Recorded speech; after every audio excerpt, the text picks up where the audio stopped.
देश भर में 162 ऑक्सीजन प्लांट लगाने की मंजूरी के बाद अब यह सुनिश्चित किया जाना चाहिए कि अधिकाधिक प्लांट यथाशीघ्र कार्य करना प्रारंभ कर दे।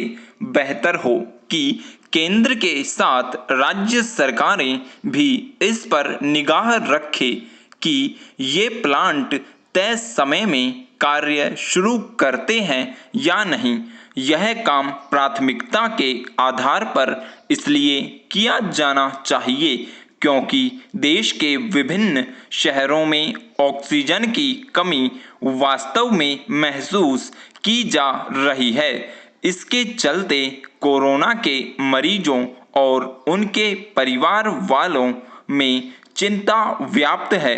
चिंता पैदा करने का काम कोरोना मरीजों के उपचार में उपयोगी इंजेक्शन रेमडेसिविर की अनुपलब्धता भी कर रहा है।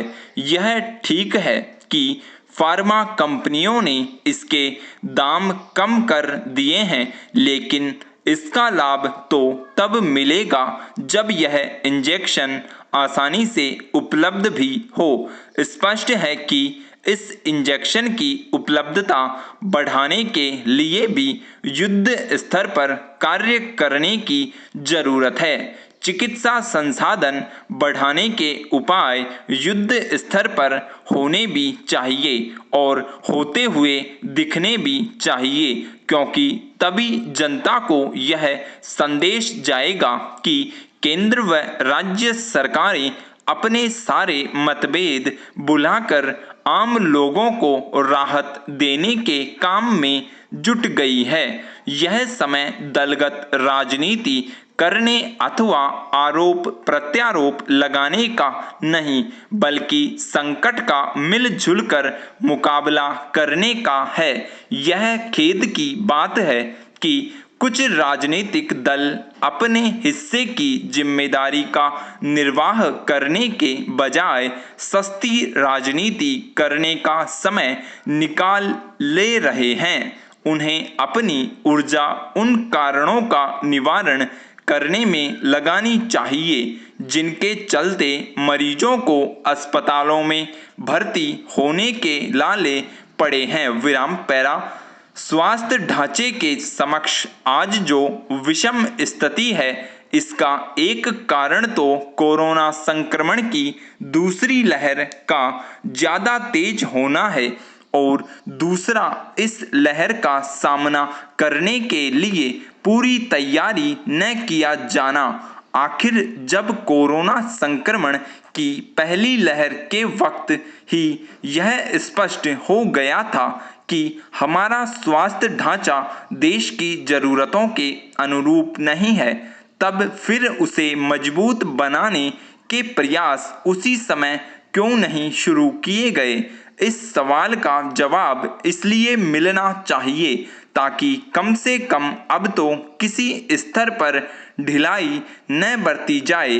देश और प्रांत स्तर पर स्वास्थ्य तंत्र पर निगाह रखने वाले हमारे नीति नियंता इससे अनभिज्ञ नहीं हो सकते कि अपने देश में चिकित्सकों, स्वास्थ्य कर्मियों एवं अस्पतालों की संख्या आबादी के अनुपात में बहुत कम है। यदि कोरोना संक्रमण की पहली लहर के समय ही केंद्र व राज्य सरकारें चेत जाती तो शायद जो स्थिति बनी उससे बचा जा सकता था।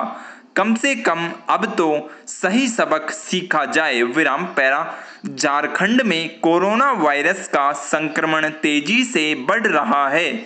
लगभग हर परिवार प्रत्यक्ष या अप्रत्यक्ष रूप से इससे प्रभावित हो रहा है।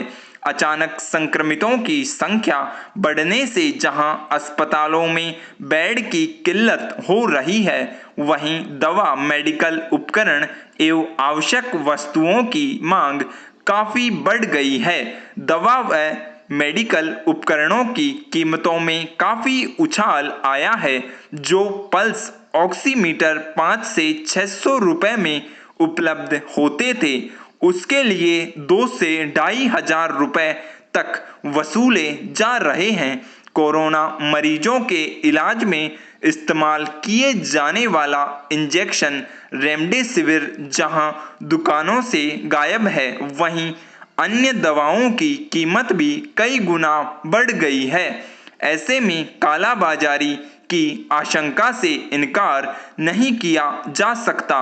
ऐसी शिकायतें आ भी रही है।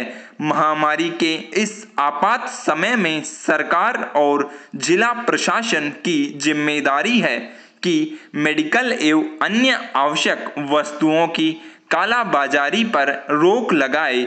केंद्रीय उपभोक्ता मामले, खाद्य एवं सार्वजनिक वितरण मंत्रालय ने भी राज्य सरकार को पत्र लिखकर आवश्यक वस्तुओं की कालाबाजारी पर रोक लगाने की सलाह दी है।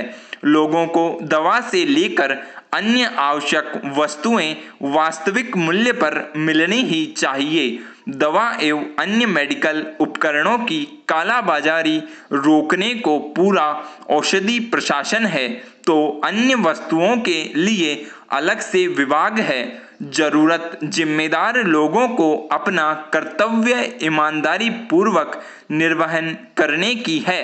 राज्य सरकार के संबंधित मंत्री व वरीय पदाधिकारियों की भी जिम्मेदारी है कि इसकी नियमित निगरानी करें। कालाबाजारी रोकने में असफल रहने पर जिम्मेदार पदाधिकारियों के विरुद्ध कार्यवाही भी हो।